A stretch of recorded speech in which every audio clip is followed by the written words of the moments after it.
两个一样粗的空调排水管、洗衣机排水管，用什么方法给它接上去之后效果更好？看一下我这种接管方法，不仅美观耐用，而且还不漏水。大家好，今天视频给大家分享一下这种塑料波管的一个接管方法。像这个同样口径一样大小的波管，直接往上面接是接不上去的。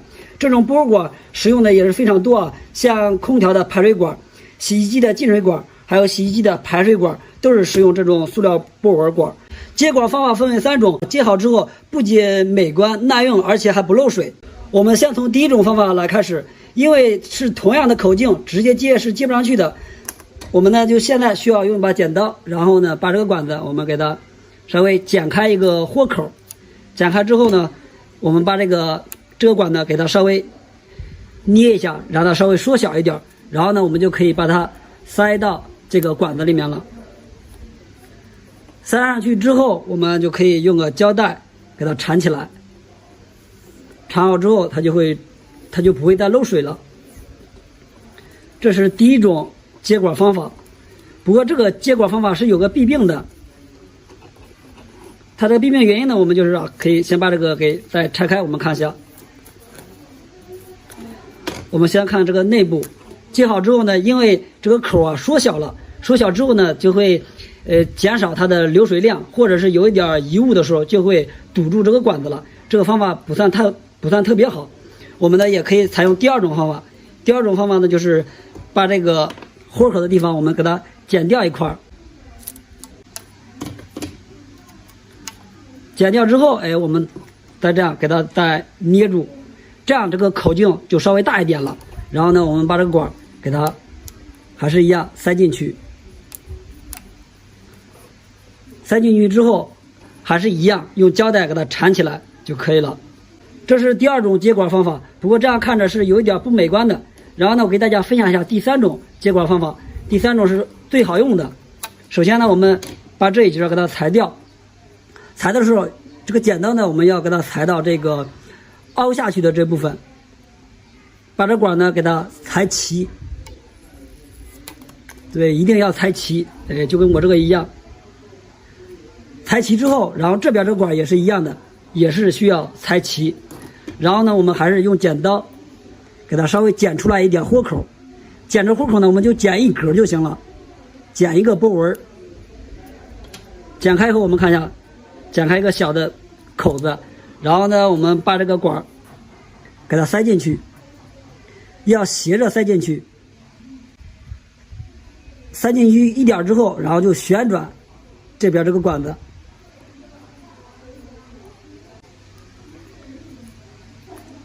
把它旋转到这个卡槽里面去。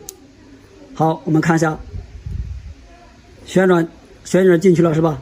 然后呢，我们看一下，外观非常的美观是吧？然后特别平整，看一下，直接拉也拉不掉的，而且这个里边的流水量也非常大。到最后呢，我们在这边接口的位置给它缠上胶带就可以了。视频感谢观看，我们下期再见。今天我才知道，原来只需要用个塑料袋就可以让家里的地漏永远不会反臭味了。不管家里的是洗脸盆，或者是洗菜盆，或者是地漏，只要用个塑料袋就可以彻底解决。这个方法呢，非常的简单又好用，要比网上买的任何防臭神器都要好用。我们来看，这就是一个普通的塑料袋子。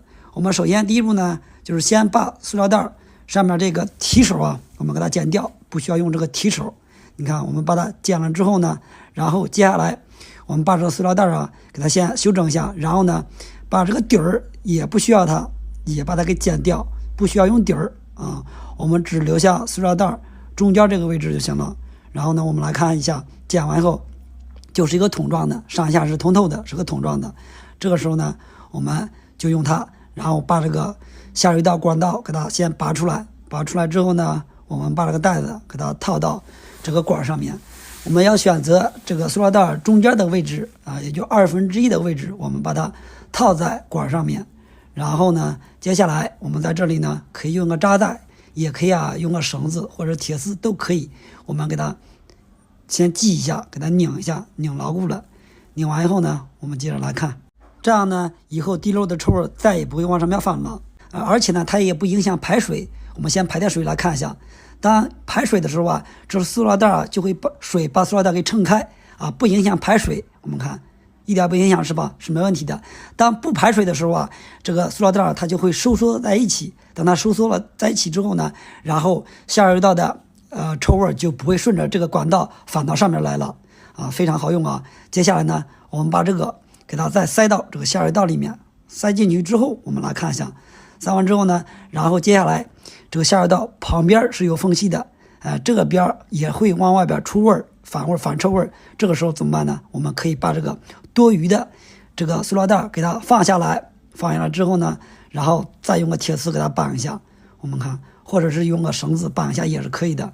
这样绑好了之后呢，我们再看一下，旁边是没有缝隙的，这边是不会往外出味的，而且这个管里边它也不会往上面反味。怎么样呢？这个方法是不是非常的简单？只需要用个塑料袋，让家里的地漏啊永远不会反臭味了。今天才发现，原来用一把钥匙就可以快速的把2个一样粗的 PVC 塑料管给它对接起来。我们来看一下，因为它们2个是一样粗的，直接来对接的情况下它是没有办法对接的，因为在干活的时候啊，发现少了一个对接头，没有办法对接。如果这个时候去买一个对接头的情况下呢，也比较浪费时间。那么怎么办呢？今天给大家分享一个非常好用的方法，就是用把钥匙就可以了。首先呢，要找一把钥匙，这个圈啊要和这个塑料管啊这个直径大小差不多的，因为这个比较大一点不合适，找一个稍微小一点的。我们来拆一把钥匙啊，钥匙一般最常见，身上随身带的包括家里边一般都有这种大的钥匙或者小的钥匙，找一个合适一点的钥匙，我们来对比啊，你看和这个直径差不多。找到钥匙以后，首先呢，下一步干活的时候肯定都有这种手电钻是吧？然后把它夹在手电钻上面，一定要记得把它给夹牢固了。夹上之后，然后呢给它拧紧。好，拧紧之后，然后呢我们来看啊，把这个钥匙可以给它放在这个管里面，然后呢给它旋转。这个方法呢非常的好用啊。首先我们看，给它旋转进去以后，然后进来之后呢，给它扩一下这个口。给它稍微扩大一点，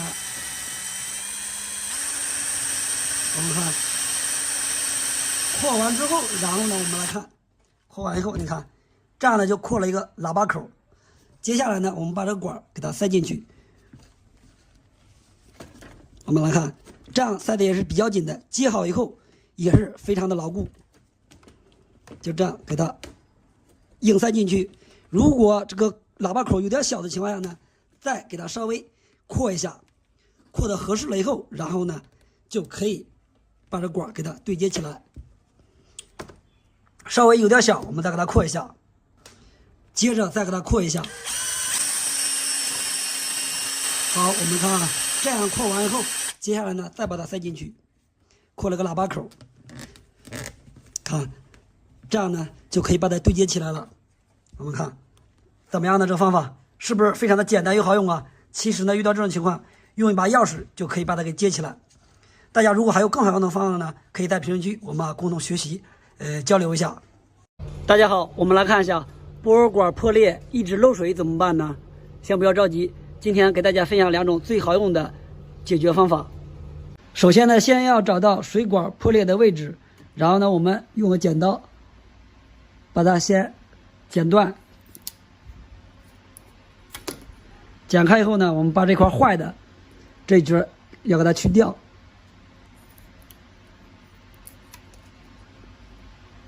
剪成这样就可以了。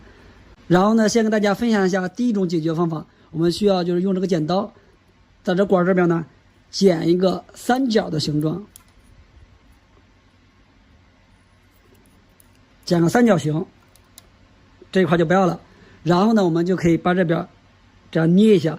捏下以后，这个口就会变得稍微小一点了，然后呢，就可以把这个水管给它塞进去。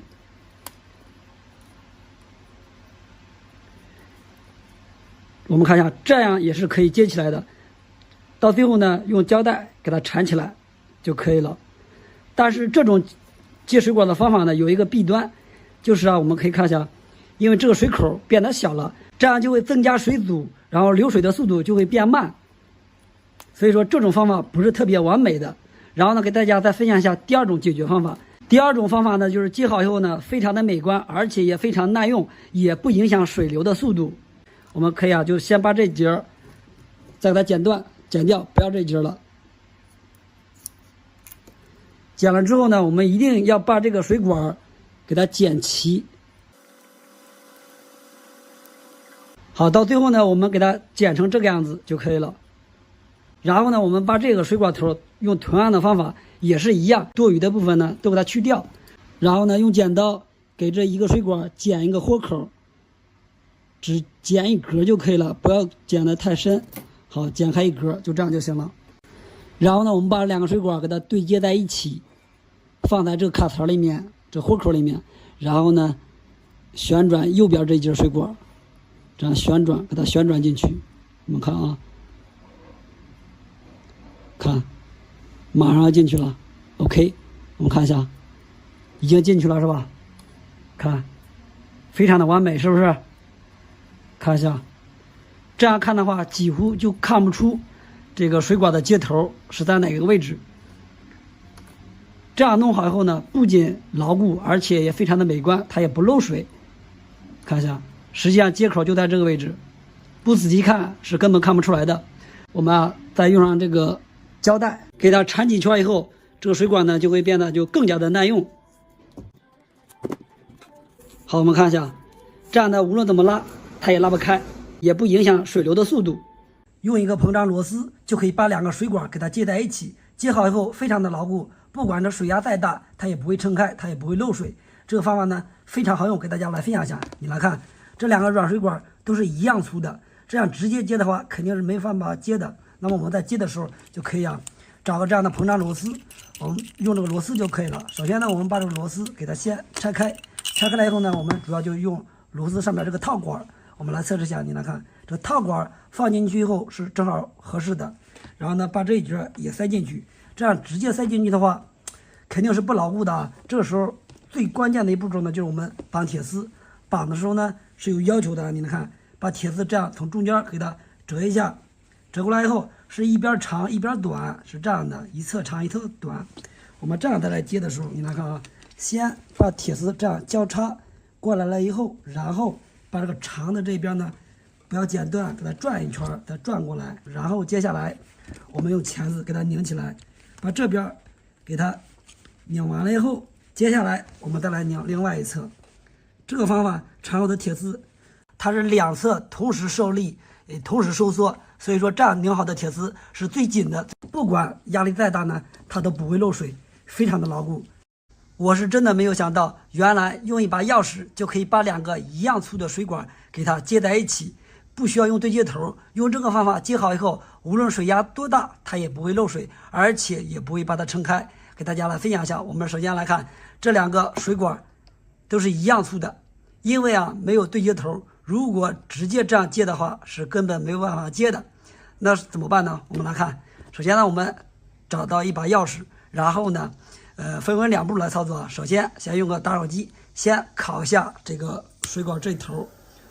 这个烤的时候呢，分为两个步骤，非常重要。我们来看，先烤一下之后，然后呢，用钥匙给它放进去。这样呢，先给它轻微的扩一个喇叭口。我们看，大概就扩成这样就行了。然后呢，这是第一步操作。扩完以后，我们先来测试一下。你看，这样可以塞进去就可以了。然后呢，进行第二步操作就非常重要了。我们还是一样，先给它烤一下。这个时候呢，我们烤的稍微往里一点，多烤一点。我们来看，一边旋转，这样一边烤，找个打火机这样烤就行了。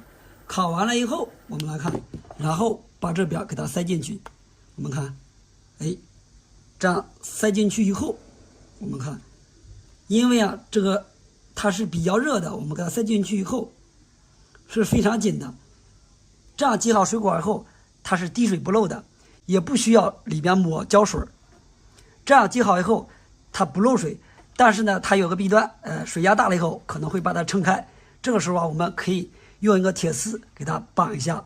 如果有这种爆箍的这种情况呢，也可以给它拧个爆箍也可以。我们看，就这样把它拧紧了以后，我们看一下接好的效果，非常的牢固，它也不漏水，而且压力再大也不会把它撑开。这个方法呢，简单又实用。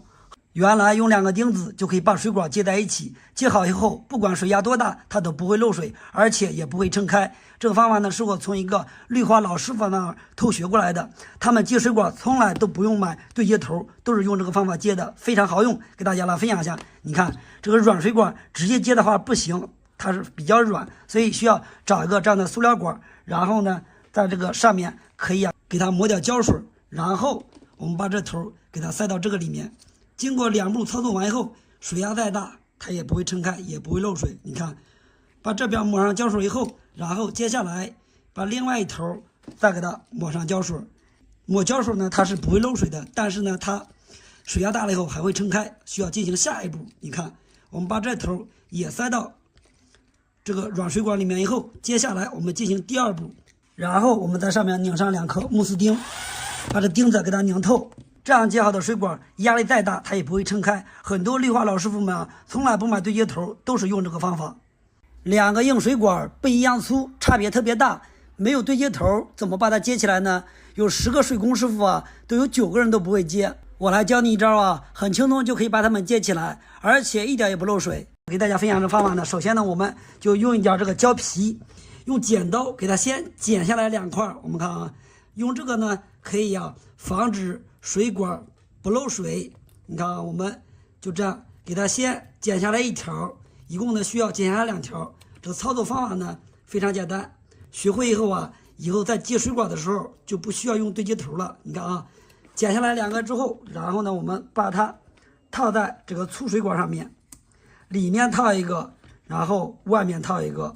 我们把它套上去以后，接下来下一步我们再准备一个饮料瓶，把饮料瓶啊从中间的位置我们给它分开，剪开之后呢，我们只用这边这一节。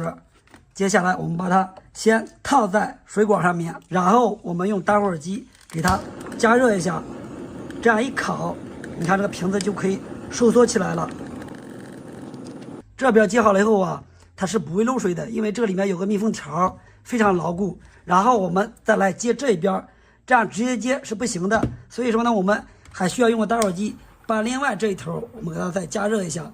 热了以后呢，我们就开始接这边，一边旋转一边往里面进，到最后呢，在这2边给它绑上铁丝就可以了。怎么样呢？这个接水管方法非常好用，是不是？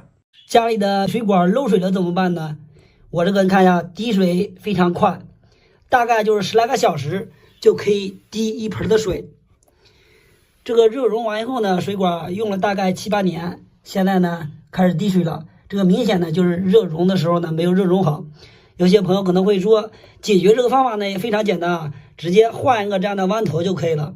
我发这个视频呢，意思就是在不换这个弯头的情况下，想个办法把它解决掉这个漏水的问题。在处理之前呢，首先要找到漏水的位置，先用一个抹布啊擦一下上面的水，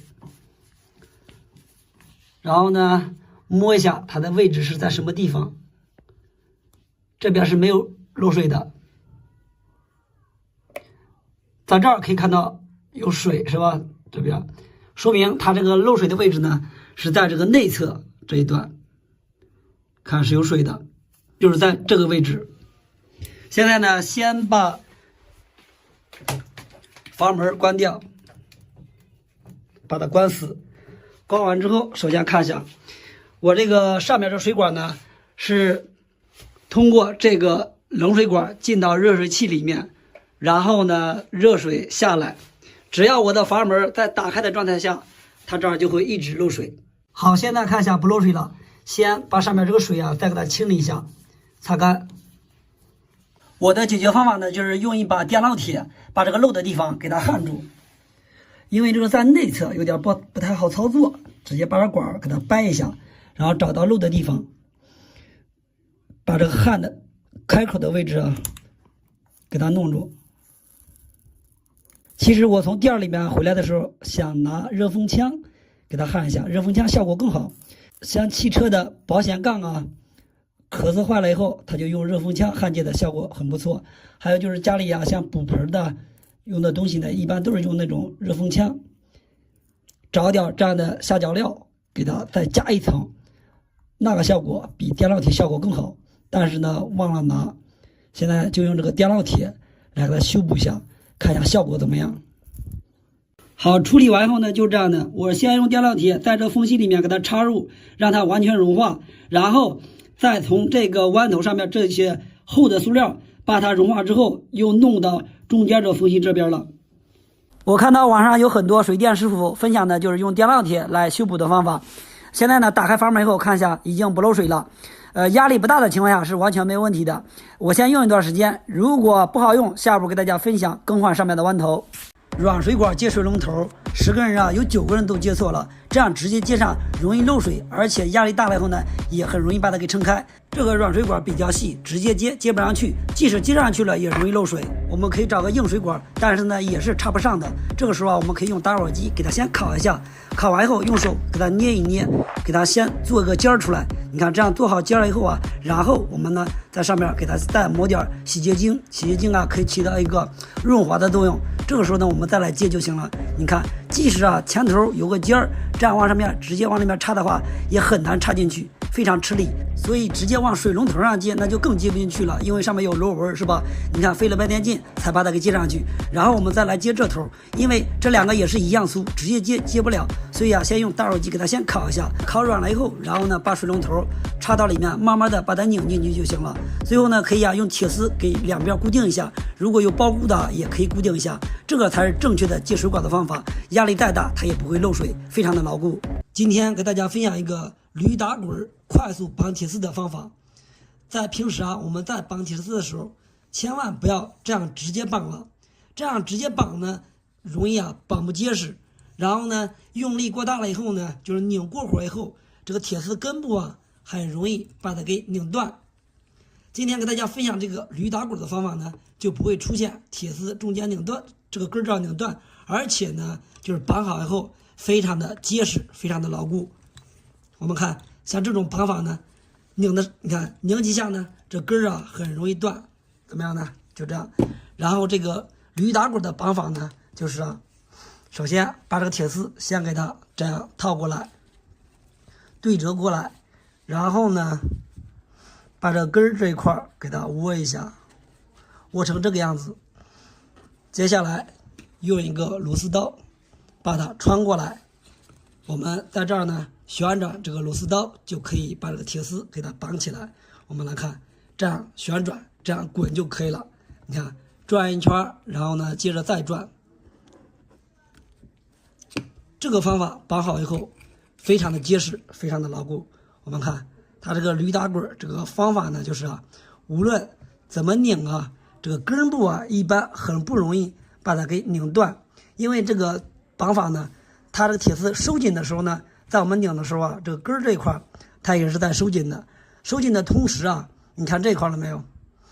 这个铁丝头和这个铁丝它也是滚在一块了，是吧？越拧呢，它越滚在一起，这样呢越滚它越牢固。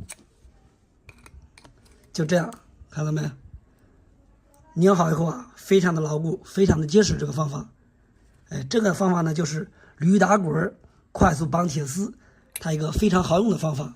我们看都拧成这样了，它也没有断，非常的牢固。这个方法，家里的网线断了以后呢，其实啊不需要更换新的网线，像这种情况呢，我们也可以把它给接上去的。只要接好以后呢，使用的效果是和新网线效果是一样的。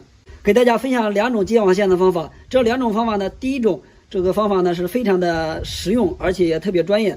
第2种方法呢就非常简单了，适合每个家庭来操作。我们先从第一种方法来开始。这2种方法呢，总有一种会适合你。首先呢，我们把这个网线，把这个皮呢先给它拨开，拨开以后，我们才能给它接上去。网线这个内部呢是有8条线的，看一下它是有4组，然后呢把这每组网线呢都给它先分开，分开之后我们需要一条一条的来接，然后呢我们把另外一条也弄成这个样子，也是同样先给它剥除外皮，还是一样全都给它分开。分开之后把这网线捋一下，捋直一下，捋直之后我们就接线的时候就比较容易一点。在接线之前，首先把这每条线呢都给它先拨出线头，把这条网线也拨出线头之后啊，然后呢，我们需要用一个这样的热缩管给它套上去。其实我这第一种方法呢，效果是最好的，比专业的这种接线端子效果还要好。这种方法呢，不容易出现氧化，而且也非常的耐用。然后呢，我们把这网线都给它分开，再分别每条网线上面我们套一个这样小的热缩管，套上去之后，然后找同样的线，什么颜色接什么颜色，我们给它拧上去。把这条先给它拧一下，好，大概拧一下就可以了。然后呢，我们用电烙铁给它上点焊锡，这样的话就不会出现氧化，使用多长时间都是没问题的。第一种方法呢，就是比较专业啊，然后也稍微麻烦一点。不过第二种方法，等会儿给大家介绍的时候就非常简单了，不需要这些专业的工具就能把它搞定。好，这样焊接好以后，把这个热缩管我们给它套上去，用打火机烤一下，这样这条线就接好了。然后呢，我们还是按照同样的方法，把这些线都给它接上去。按照同样的方法，把这8条线都接好以后，到最后把这个热缩管我们给它套上去，这个最大的热缩管套上去之后烤一下就可以了。这个接线方法不仅专业，而且还特别的耐用。有些朋友可能会说，我没有热缩管，也没有电烙铁怎么办？那么我给大家再分享一下第二种方法就非常简单了，不需要烙铁，也不需要这种热缩管，每个人在家里面都可以接这个网线。第二种方法也是一样，同样把它拨出线，然后呢分别把这个线都给它分开捋直，然后呢唯一不同的之处就是拨这个网线拨着头的时候一定要拨的稍微长一点。拨好以后，我们把这2条线呢给它先用胶带给它缠一下，固定一下。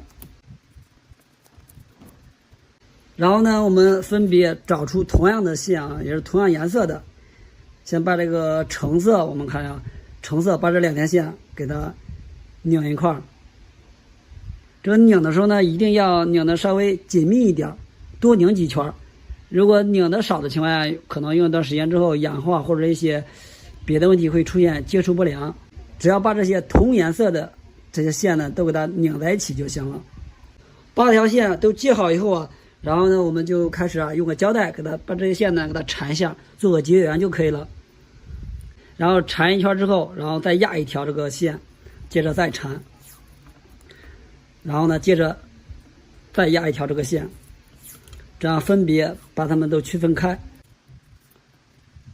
这样就接好了。虽说这个外观呢不怎么美观，但是这个方法呢是最简单好用的。我是真的没有想到，原来用一个硬币就可以快速的把2个一样粗的 PVC 穿线管给它接起来。这个方法呢简单又实用。今天呢给大家来分享一下。昨天啊，就是我在干活的时候发现啊，这个 PVC 管上面的对接头已经用完了。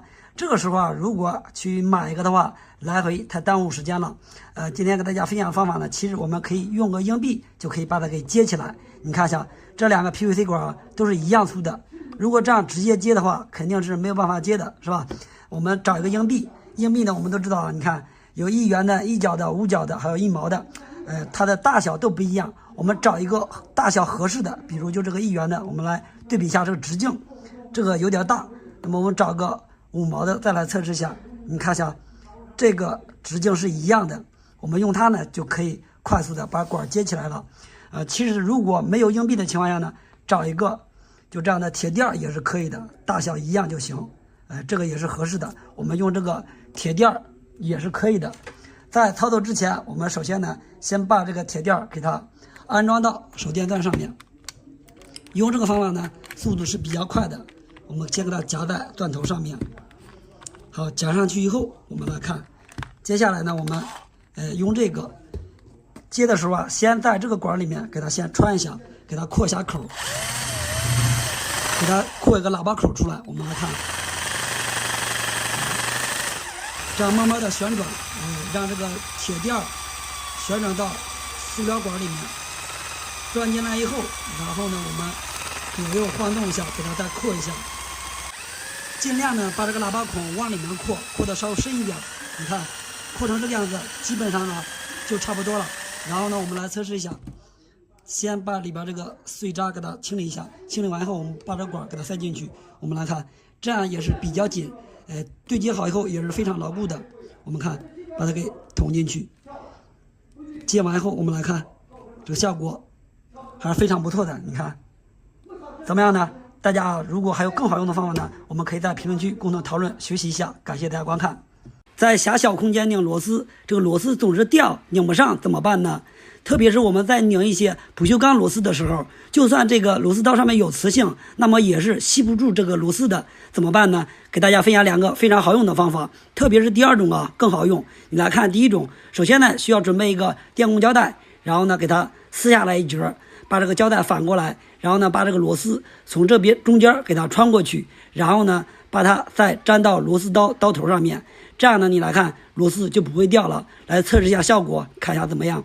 把它插进去以后，这样呢就可以很轻松的把这个螺丝给它拧上了。这个方法非常好用是吧？然后呢再来看一下第2个方法。第2个方法呢更实用。首先呢找一节电线，先剥掉外皮，然后呢把这个外皮给它套在螺丝刀上面，然后再用壁纸刀从中间切一下，然后呢把这个螺丝再放上去，这样呢不管是大螺丝帽或者小螺丝帽都能把它卡住。再来测试一下，看一下效果，这样也可以很轻松的把这个螺丝给它拧上。而且用这个方法呢，不管拧多少螺丝都可以循环使用。你们说这2个方法哪个更好用呢？